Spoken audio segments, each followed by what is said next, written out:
நீங்கள் அவர் கீழ்ப்படிந்து அவரை விசுவாசித்து கீழ்ப்படிந்து அவர் பயந்திருந்தால் கர்த்தர் உங்கள் மூலமும் பலத்த காரியங்களை செய்து அவர் தம்முடைய நாமத்தை மகிமைப்படுத்துவார்.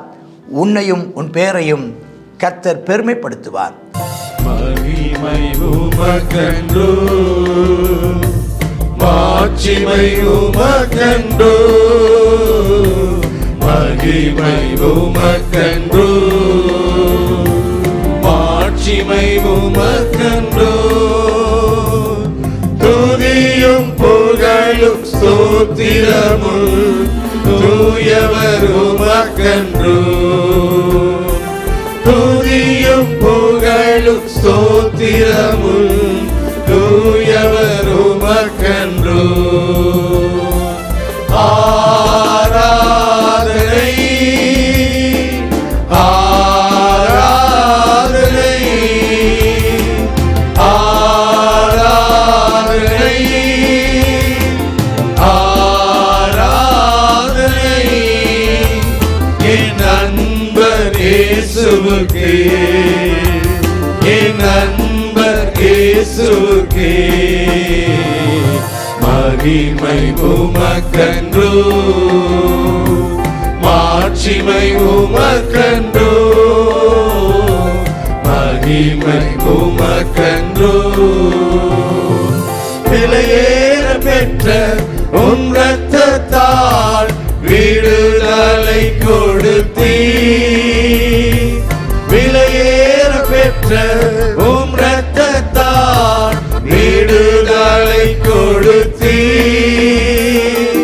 ராஜாக்களாக தேவியராக உமக்கென தெரிந்து கொண்டீர், ராஜாக்களாக லேவியராக உமக்கென தெரிந்து கொண்டீர். ஆராதனை ஆராதனை ஆராதனை ஆராதனை என் அன்பர் இயேசுவுக்கே, என் அன்பர் இயேசுவுக்கே. யோசுவா 6ஆம் அதிகாரம். இப்போ எரிகோவை பற்றியான குறிப்பு. எரிகோ இஸ்ரவேல் புத்திரருக்கு முன்பாக அடைக்கப்பட்டிருக்கிறது. இப்போ எரிகோங்கிற போது நான் எரிகோவை பற்றி சொல்லும்போது உங்களுடைய சொந்த பிரச்சனை, நம்முடைய வாழ்க்கையினுடைய ஒரு முட்டு சந்து. எரிகோ கர்த்தருக்கு இஸ்ரவேல் புத்திரமாக அடைக்கப்பட்டு இது மேலே போகணுன்னா அந்த எரிகோவை இவங்க தாண்டி தான் போகணும், எரிகோவை முறியடித்துத்தான் ஆகணும், எரிகோவோட யுத்தம் பண்ணித்தான் ஆகணும்.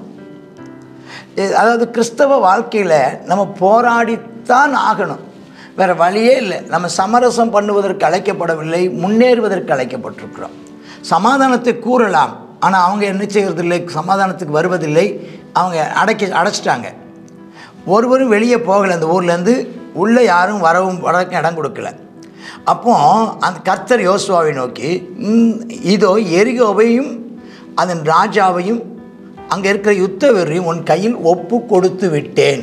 ஒப்பு கொடுத்தேங்கிறத அதை எப்படி நம்ம அதை புரிஞ்சுக்கணுன்னா, ஒப்பு கொடுத்து விட்டேன். I have given already, I have given already I given you. கர்த்தர் நமக்கு வைத்திருக்கிறதான சுதந்திரங்கள் ஏற்கனவே கொடுத்துட்டாரு. ஆனால் இப்போ அது எதிரிகளாலே அது என்ன செய்யப்பட்டிருக்கிறது என்றால் அது ஆக்கிரமிக்கப்பட்டிருக்கிறது. அதை நான் கொடுத்து விட்டேன். இன்னும் சொல்லப்போனால் அது எப்போ கொடுத்து விட்டதாக வாக்கு பண்ணினதுன்னு கேட்டால் ஆபிரகாம் காலத்திலேயே அது வாக்கு பண்ணப்பட்டாயிற்று. சரி, ஒப்பு கொடுத்துட்டேன். யுத்த புருஷராகிய நீங்கள் அனைவரும் பட்டணத்தை சூழ்ந்து ஒரு தரம் சுற்றி வாருங்கள். ஒரு தடவை சுற்றி வர சொல்கிறார்.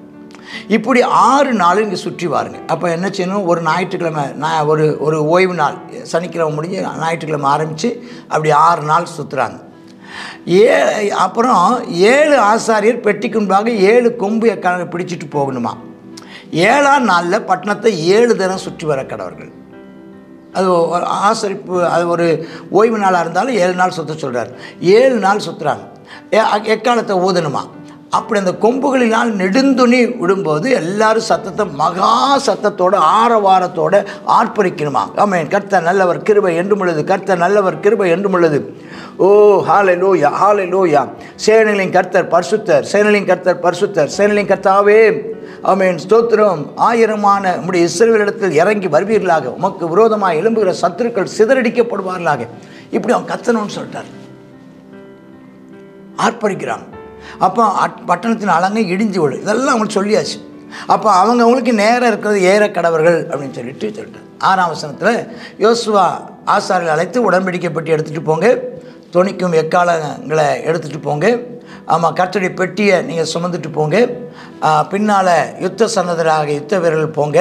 ஆச்சரியமாக இருக்கு பாருங்கள், யுத்தத்தினுடைய முறை, இந்த ஸ்ட்ராட்டஜி ஆஃப் வார்ஃபேர் வித்தியாசமானது. எல்லாம் யுத்தத்துக்கு போகும்போது ஈட்டிகளோடையும் பட்டயத்தோடையும் போய் அந்த இது. ஆனால் இப்போ இவங்க எல்லாமே கொண்டு போகிறாங்க, எல்லாம் கொண்டு போகிறாங்க. ஆனால் 7 நாள் நடக்கிறாங்க.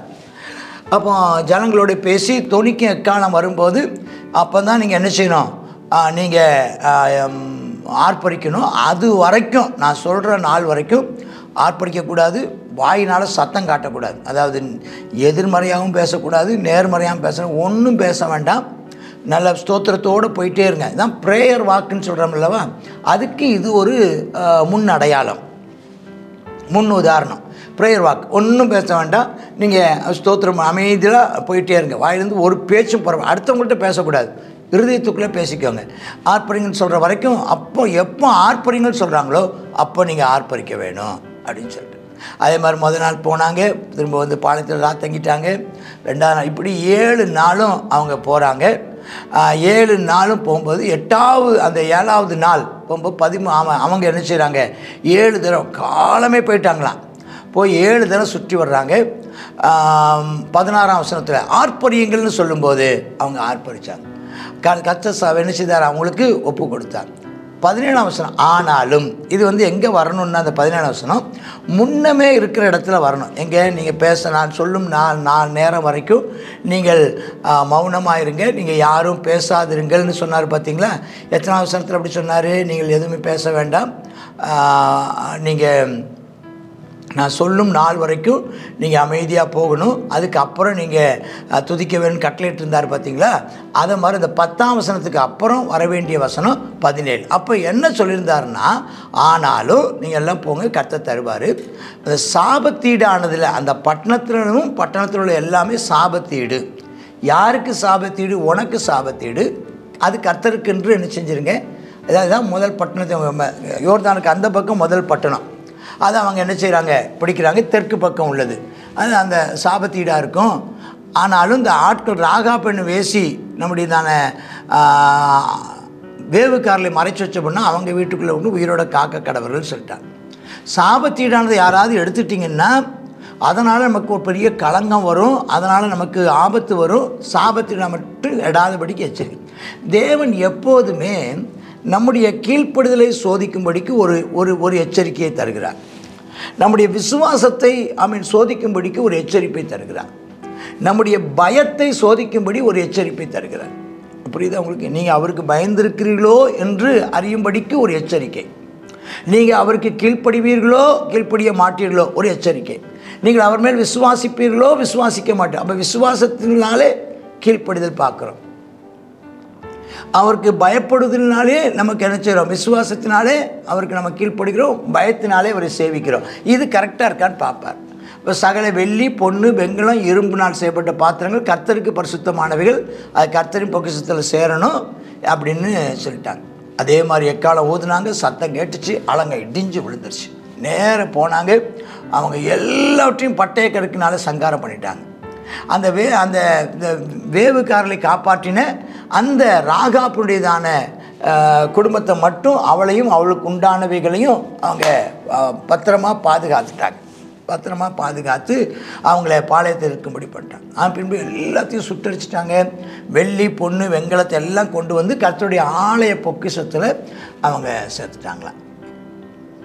25ஆம் வசனத்தில் கர்த்தர் யோசுவா அந்த ராகாபையும் ராகாபுடைய குடும்பத்தாரையும் இந்நாள் வரைக்கும் ஒரு வார்த்தை பாருங்கள், இஸ்ரவேல் நடுவில் குடியிருக்கிறான்னு சொல்லி அவளையும் பாதுகாத்தார் என்பதை பார்க்குறோம். பின்னால் தான் அந்த அம்மணி இயேசு கிறிஸ்துவினுடையதான வம்சாவளியில் ஒரு முப்பாட்டியாக அந்த அம்மாவும் வருகிறதை நாம் பார்க்குறோம். சரி, அந்த காலத்தில் தான் யோசுவா இந்த எரிகோ பட்டணத்தை கட்டுறதுக்காக இனிமேல் அந்த கட்டவே படக்கூடாதுங்கிறதுக்காக ஒரு சாபத்தை போடுறார். என்ன சாபம்னா, அதில் யாராவது அஸ்திபாரத்தை திரும்ப அதை கட்டணும்னு நினச்சி அஸ்திபாரம் போட்டால் மூத்த மகன் செத்து போயிடுவான். அதே மாதிரி வாசலில் நிலகால் வைக்கிற அன்னைக்கு இளையகுமாரன் செத்து போயிடுவான்னு சொல்லி ஒரு சாபம் போட்டார்.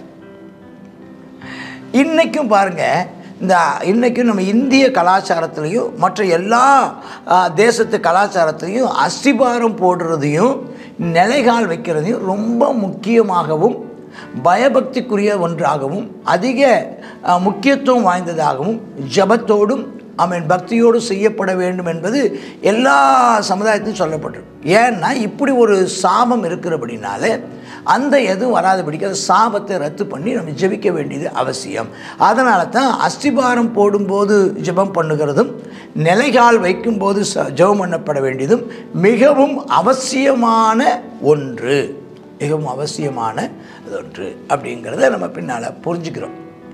அது தன் தொன்று தொட்டு அது கலாச்சாரங்களில் இருக்கப்படுகிறத பார்க்குறோம். சரி, அப்போ அதன் பின்பதாக 27ஆம் வசனம் சொல்லுது, கர்த்தர் யோசுவாவோடு கூட இருந்தார், அவன் கீர்த்தி அந்த தேசம் எங்கும் பரவிட்டான். கர்த்தருடைய நாமத்திற்கு மகிமை உண்டாவதாக. உன் மூலமாக கர்த்தர் அற்புதங்களை செய்ய ஆரம்பிப்பார், உன் பெயரை ஆண்டவர் பெருமைப்படுத்துவார். நீ கர்த்தரை, இதுக்கு எல்லாத்துக்கும் ரகசியம் என்னென்னா, அவன் கர்த்தரின் அதிபதியை சார்ந்து கொண்டான், கர்த்தரின் அதிபதியின் வார்த்தைகளுக்கு செவி கொடுத்தான், அதன்படியே அவன் அதை செய்தான், மற்றவங்களையும் அதன்படி செய்ய வைத்தான். ஒரு தெளிவான கட்டளையை கொடுத்து தேவனுடைய நாமத்தை மகிமைப்படுத்தினான். அந்த ராகாபுடைய குடும்பத்தையும் உடன்படி அந்த அவனோடு கூடப்பட்ட ஆணையிட்டதின் நிமித்தம் அவர்களையும் வேவுகார நிமித்தம் அவர்களை பாதுகாத்தான். இவளெல்லாம் அவன் கர்த்தருக்கு முன்பாக செய்தபடினால் அவனோடு கூட கர்த்தர் இருந்தார், அவன் கீர்த்தி தேசமெங்கும் பரவிற்று. நீங்களும் கர்த்தரோடு இருந்தால் கர்த்தர் உங்களோடு இருப்பார். நீங்கள் அவர் கீழ்ப்படிந்து அவரை விசுவாசித்து கீழ்ப்படிந்து அவர் பயந்திருந்தால் கர்த்தர் உங்கள் மூலமும் பலத்த காரியங்களை செய்து அவர் தம்முடைய நாமத்தை மகிமைப்படுத்துவார். உன்னையும் உன் பெயரையும் கர்த்தர் பெருமைப்படுத்துவார். ஆமேன், ஆமேன். God bless you. யோசுவா 6வது அதிகாரம். 6வது அதிகாரத்தில் எரிகோவினுடையதான சம்பவத்தை குறித்து எல்லாருக்கும் நமக்கு தெரியும். எரிகோவில் நினச்சிதாங்க ஆமேன். அவங்க முதல் நாள் ஒரு தடவை சுற்றணும், 6 நாட்களும் அப்படியே சுற்றணும், 7வது நாள் 7 விசை சுற்றணும், ஆர்ப்பரிக்கணும். அப்போ என்ன செய்ய, அலங்கம் இடிந்து விழும் என்று சொல்லி பார்க்குறோம். ஆமாம், நமக்கு தடைப்பட்டு போன ஆசீர்வாதங்களை பெற்றுக்கொள்வதற்கு நம்ம என்ன செய்யணும்? அடைக்கப்பட்ட கதவுகள் திறக்கப்படும் வரையில் நம்ம என்ன செய்வோம்? தேவனை ஆமீன் அமைதியாக விசுவாசத்தோடு நம்பிக்கையோடு ஆமீன் தேவனை தொழுது கொள்வோம், தேவனை ஆராதிப்போம், அவரை துதிப்போம். ஆமீன். அலங்கம் இடிந்து விழும், தடைகள் மாறி போகும். கர்த்தர் நமக்காக எல்லாவற்றையும் செய்து முடிப்பார். ஆமீன். அது மாத்திரம் இல்லை, கர்த்தர் யோசுவாவோடு இருந்தார், அவனுடைய புகழ் எல்லா இடமும் பரவிட்டு என்று சொல்லி பார்க்குறோம். இந்த நாளிலும் ஆமீன் கர்த்தர் நம்மோடு இருந்தால் போதும். கர்த்தர் நம்மோடு ஆண்டவர் சொல்கிறாரு, நான் உன் வலது கரத்தை பிடித்துக்கொண்டு அவனுக்கு துணை நிற்கிறேன்னு சொல்கிறார். நான் உன்னோடு கூட இருக்கிறேன்னு சொல்லி கர்த்தர் நமக்கு வாக்குத்தத்தம் கொடுத்திருக்கிறார். இதோ உலகத்தின் முடிவு புரிந்தவும் சகல நாட்களும் உங்களோடு இருக்கிறேன்னு சொல்லியிருக்கிறார். ஆமீன். இந்த தேவன் என்றைக்கும் உள்ள சதா காலங்கள் நம்முடைய தேவன். அவர் நம்மை மரண பரியந்தமும் நடத்த போதுமானவராக இருக்கிறார். தடைகளை மாற்றி நமக்கு முன்பதாக செல்கிற கர்த்தர் நமக்காக எல்லாவற்றையும் செய்து முடிப்பார். நாம் அமர்ந்திருந்து நானே தேவன் என்று அறிந்து கொள்ளுங்க என்று சொல்லப்பட்ட முடியும். தேவனுடைய பாதத்தில் அமர்ந்திருந்து அந்த ஆசீர்வாதத்தை பெற்றுக்கொள்வோம். ஜெபிப்போமா? அப்பா ஸ்தோத்திர ஆண்டவரே, அந்த அடைபட்டு போன அப்பா கில்காலுக்கு வந்த உடனே அடைபட்டு போன கதவுகள் கர்த்தாவே, எப்படி அடுத்த போராட்டம், இத்தனை வருடங்கள் போராடி வந்தோமே, இன்னும் இந்த ஆசீர்வாதத்தை நாங்கள் பெற்றுக்கொள்ள முடியவில்லையே என்று சொல்லி அப்பா காத்து கொண்டிருந்த அந்த ஜனங்கள் தேவனே அப்பா லகுவாக 7 நாளைக்குள்ளே அப்பா அந்த எரிகோவை தகர்த்து போட்டு உம்முடைய ஜனங்களை கர்த்தா சுதந்திரித்து கொள்ள பண்ணீங்க ஆண்டவரே. தேவனே உமக்கு நன்றி செலுத்துகிறோம், ஸ்தோத்திரம் செலுத்துகிறோம் அப்பா, ஸ்தோத்திரிக்கிறோம். ஆவியானவரே அமேனப்பா, இந்த நாளிலும் உம்முடைய பிள்ளைகள் அநேக ஆசீர்வாதங்களை பெற்றுக்கொள்ள முடியாதபடிக்கு அமேனப்பா ஸ்தோத்திரம் அப்பா. கர்த்தாவே அப்பா, பெரிய கோட்டை கொத்தளங்களை போன்று தடைகள் கத்தாவை பார்க்கிறோம் ஆண்டவரே. எல்லா தடைகளையும் முறியடித்து போட்டு ஆமென் இந்த வருடத்தில் கத்தாவே பெற வேண்டிய அனைத்து ஆசீர்வாதங்களையும் ஆமென் அப்போ பெற்றுக்கொள்ளத்தக்கதாக நீர் அனுக்கிரகம் செய்ய வேண்டுமாய் ஜெபிக்கிறோம். ஆமென் அப்போ கர்த்தருக்காக பொறுமையுடன் காத்திருந்தேன். அவர் என்னுடையமாய் சாய்ந்து என் கூப்பிடுதலை கேட்டார்னு சொல்லப்பட்டபடி உமக்காய் தொடர்ந்து காத்திருக்க உம்முடைய ஆசீர்வாதத்தை அனுபவிக்க அனுக்கிரகம் செய்தரலும். ஆவியானவரே உமக்கு நன்றி அப்பா. கர்த்தர் யோசுவாவோடு இருந்தீரப்பா. ஆமென் அப்பா. நீங்கள் இவ்வளோ பெரிய அற்புதங்களை செய்வதற்கு உங்களுடைய மகனை பயன்படுத்தினது போல இந்த நாளும் நீர் எங்களோடு கூட இருக்கிறபடியால் உமக்கு நன்றி செலுத்துகிறோம். கர்த்தாவே உமக்கு நன்றி அப்பா. நன்றி அப்பா. எங்களுக்காக யாவற்றையும் செய்து முடிக்கிற கர்த்தர் எங்களோடு இருக்கிறேன்.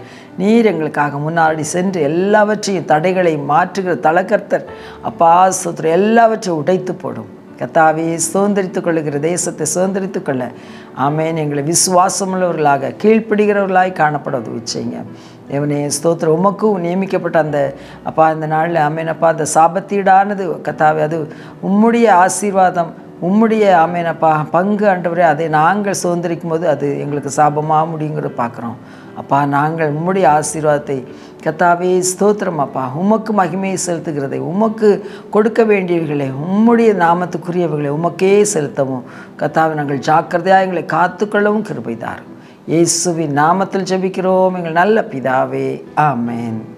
ஆமென்.